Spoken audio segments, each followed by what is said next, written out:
Well, gentlemen, here we are. It is the last week of the year. It is the 16th week. We are in the championship. It is the Turds, undefeated Turds, I might say, against the Jizz Whalers.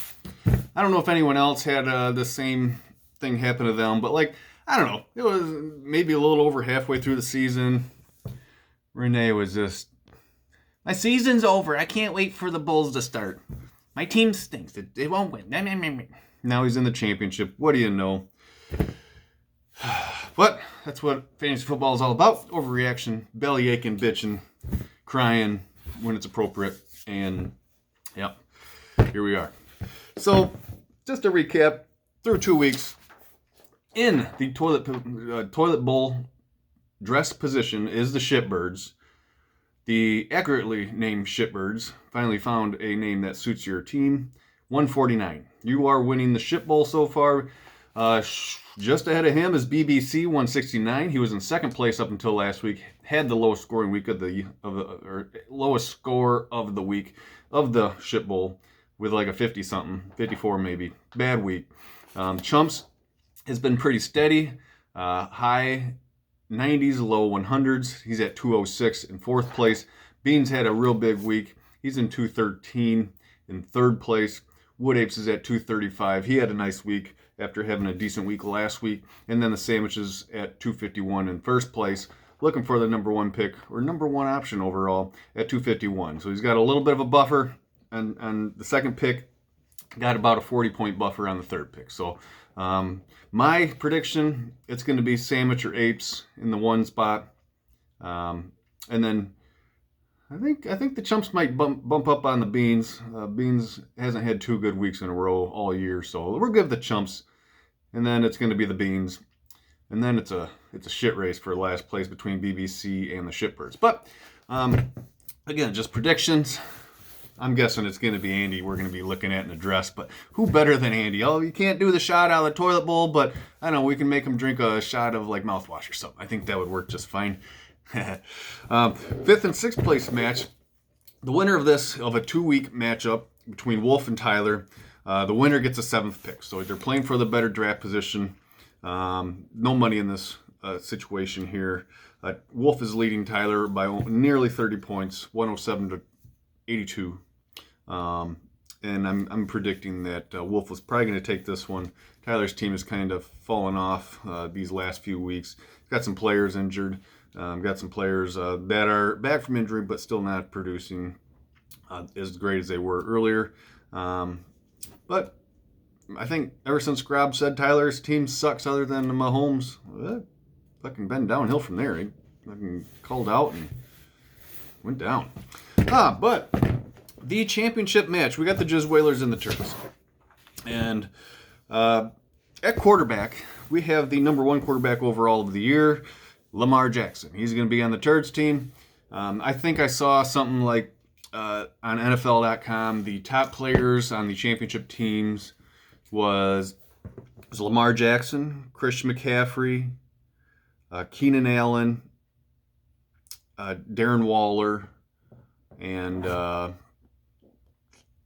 Austin Eckler. So I think Turds has 3 of the top 5 or so, at least on NFL.com. I don't know how it works out with ESPN, but pretty good. And then just to throw it out there, in another league, playing Bethel in the championship, he's got 4 of the 5. So fuck you guys. Eat my ass! But anyway, going to the Jizz Whalers team, we got Kyler Murray. He's hit or miss. He's capable of putting up a decent week, but he's also capable of putting up a very poor week. They're playing in Seattle, so that's going to be a tough matchup. I'm not sure who else he has beyond him. It was maybe Allen, but he's been bad too. So not the best options for quarterback for the Jizz Whalers, but he's going to take the guy with the legs. Don't fault him there. Lamar Jackson, again, is playing Cleveland in Cleveland. Pretty decent matchup. I think Lamar Jackson is going to be the favorite in this one. Looking at RB, we got Christian McCaffrey and Ezekiel Elliott. A couple big hitters here. And Elliott is actually coming off a huge game. He's playing against Philly in Philly. Philly is one of the better rush defense teams, if not the best. So that sucks for him. For the Jizz Whalers, that is. Christian McCaffrey is playing in Indianapolis on the turf. No weather concerns there. I think Christian McCaffrey is going to be the favorite in this one. And then the other running back position, we have Chris Carson against Arizona at home, and then Derrick Henry, who is currently questionable against New Orleans. Again, that's a tough matchup for Derrick Henry. I think he's going to play, obviously, but he's been a workhorse this year. He's been really good. Kind of one of the, I guess it's not too much of a surprise. It was just a matter of if they were actually going to do it again the way they finished last year, and they are. And he's getting a lot of touchdowns. He's getting a lot of yards. He's looking pretty good. That offensive line is decent. That offense is decent now ever since Tannehill took over. But and we got Chris Carson against Arizona. That's obviously that's a pretty good matchup, and it's just kind of becoming a theme here. Better matchups on the Turds team through these three players. Again, I'm going to give Chris Carson the edge there. I think they score more than Tennessee does against New Orleans. More touchdown opportunities, and if they get up, they're going to pound the rock. Receiver ones, we got Cooper Kupp against Keenan Allen. Keenan Allen is against Oakland. Cooper Kupp is against San Francisco. And the theme continues. Cooper Kupp has been kind of written out of the game line, or the game plan lately. He has a couple poor weeks, had a decent one recently, but more bad than good recently. Like, I don't know why they're writing him off, but maybe he's unhealthy. Maybe maybe it's his game plan. Maybe he has a 300-yard game this week. Who knows? But it's a really tough matchup for him. And that is a Saturday night game. So keep an eye out for that one against San Francisco. Keenan Allen, Oakland, 3:05 on Sunday. Again, just a better matchup. I'm going with Keenan Allen in this. I like him to have a decent game.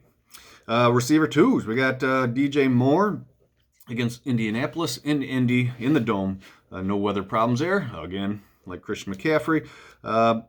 However, they're starting Will Grier at quarterback for Carolina. I'm not sure how that's going to go. He didn't look good in the preseason, but I guess Carolina's just got to see what they have in this other quarterback before they decide on, well, we keeping Cam Newton because Kyle Allen didn't seem to be the answer. So if this guy's not the answer, they're probably going to pay Cam Newton for a few years, or franchise tag him or something, or not trade him at least. Hopefully that gets better for them, but or they're going to draft a QB. Who knows? But DJ Moore, I like him. He's a good talent. He's kind of broken out this year. If he gets to work, if he's able to get the ball in his hands from a quarterback that is unproven, I think he has a fine week. Amari Cooper is playing against Philadelphia, in Philadelphia. And again, it's one of the better matchups you can ask for a receiver. Got a decent offense, number one scoring offense in football. Going with Amari Cooper. He's a favorite in this one. At tight end, we got Zach Ertz against Dallas at home, and then we got Jacob Hollister for the Turds. This has kind of been a rotating door for the Turds all year. Hasn't really had consistency at the position, and he hasn't needed it. He really hasn't needed the position at all. I don't know. There might have been 1 week, 2 weeks that he got a touchdown of a tight end. It hasn't been much, but he hasn't needed it once again. But I like Zach Ertz to be the favorite in this one. He's getting the edge. He's the number one focal target in that offense. Jacob Hollister, after the first couple games, he scored a few touchdowns, and then since then has cooled off. Had some nagging injuries, and hasn't really needed to be the centerpiece of that offense. That offense has a lot of talent, receiver-wise as well as running back-wise. So he's just kind of if he doesn't catch a touchdown or two, probably isn't going to do much for him, maybe a few points here or there. And then, at the flex position, we have Devin Singletary, and he is playing against New England. Not a good matchup, once again. And then we got Mike Boone for the Turds team, currently in the flex position. Not sure if he's going to get the opportunity to start him or not. I got a starting lineup here, so I don't know who he's going to plug in if he doesn't play him. It sounds like last I saw, Alexander Madison is questionable, unsure. Dalvin Cook is out, so he's definitely going to be at least the RB2 in this one. Green Bay is not that good. Mike Boone scored 2 times last week, so he's proven that he can do well if he's given the opportunity. But I like Devin Singletary in this one. Just the uncertainty of how much work Boone's going to get. Devin Singletary is going to get the work. He's probably going to see a lot of dump-off passes in this one, playing catch-up to New England or just trying to get on the edges. Like him a little bit better in this one, but not much. And then at defenses, we got Broncos against Detroit, and then the Patriots against Buffalo. Tricky one here because Detroit has been terrible. They haven't been putting up points, and all it takes is one touchdown to have a really nice day for your defense. However, Patriots have been having pretty nice days all year, and I'm gonna go again. I'm gonna go with the Broncos this one. I'm going with the matchup play against Detroit. I like to have them get a couple touchdowns and maybe a score on a pick six. And then kickers, each team has one. Good job. Right now, according to ESPN, the win probability is 59% for the Turds team. I myself think it's probably more like 75%. I like the Turds to win this one. Jiz Whalers is clearly a underdog, and it's not necessarily whether his team can put up enough points to beat the Turds. The only chance he has, I think, is if the Turds team just flops. And with that, Turds, let's give him a hand, everybody. Woo-hoo! You are the first undefeated team I have ever seen through the regular season to go on to win the championship. It's a pretty unbelievable feat. I don't know how many people have ever seen that before, how many leagues would, especially in a competitive league, that someone would go undefeated. There's so much luck involved in fantasy football.